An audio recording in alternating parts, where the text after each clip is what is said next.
Hello guys, welcome to get free information channel. இது mobile phone தொலைஞ்சிருச்சுன்னா நீங்கள் கவலையே பட வேண்டாம். உங்களோட இன்ஃபர்மேஷன்ஸ் யாருக்குமே தவறாக போய் சேராமல் இருக்கிறதுக்காக உடனடியாக 1930ங்கிற நம்பருக்கு நீங்கள் கால் பண்ணிவிடுங்க. இப்போ கால் பண்ணிங்கன்னா இந்தியாவில் எந்த மூலையில் இருந்தாலும் சரி, இந்த நம்பருக்கு நீங்கள் கால் பண்ணிங்க அப்படின்னா அங்கே இருக்க கஸ்டமர் கேர் உங்களோட லாங்குவேஜ்க்கு ஏற்ற மாதிரி அவங்க உங்களுக்கு கைட் பண்ணுவாங்க.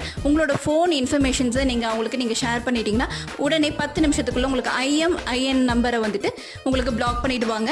இணையதளம் மூலியமாகவோ இல்லை மொபைல் மூலியமாகவோ உங்களை யாரும் மிஸ்யூஸ் பண்றது இல்லைன்னா தவறாக ஏதாவது செயல்படுறாங்க அப்படின்னா கண்டிப்பா நீங்க அவங்க கிட்ட கம்ப்ளைண்ட் பண்ணலாம். நீங்க தவறா யாருக்காவது அக்கௌண்ட்ல மணி டிரான்ஸ்ஃபர் பண்றீங்க அப்படின்னா எந்த அக்கௌண்ட்டுக்கு அனுப்புறீங்களோ அந்த அக்கௌண்ட்டை ஃப்ரீஸ் பண்ணிடுவாங்க. இந்த மாதிரி சைபர் குற்றங்களை வந்து எல்லாமே டைரக்டா போய் போலீஸை கான்டாக்ட் பண்ணணும் அவசியம் இல்லை. உடனடியாக தீர்வு காணணும் அப்படின்னு பாத்தீங்கன்னா 1930 அப்படிங்கிற நம்பருக்கு நீங்க கால் பண்ணி டீடைல்ஸை கொடுத்தீங்கன்னா இந்த மாதிரி பிரச்சனைகள்ல இருந்து நம்ம தவிர்க்கப்படலாம். ஸோ இந்த பயனுள்ள இன்ஃபர்மேஷனை மறக்காம எல்லாத்துக்குமே ஷேர் பண்ணுங்க. மறக்காம நம்ம சேனலை சப்ஸ்கிரைப் பண்ணிட்டு பாருங்க.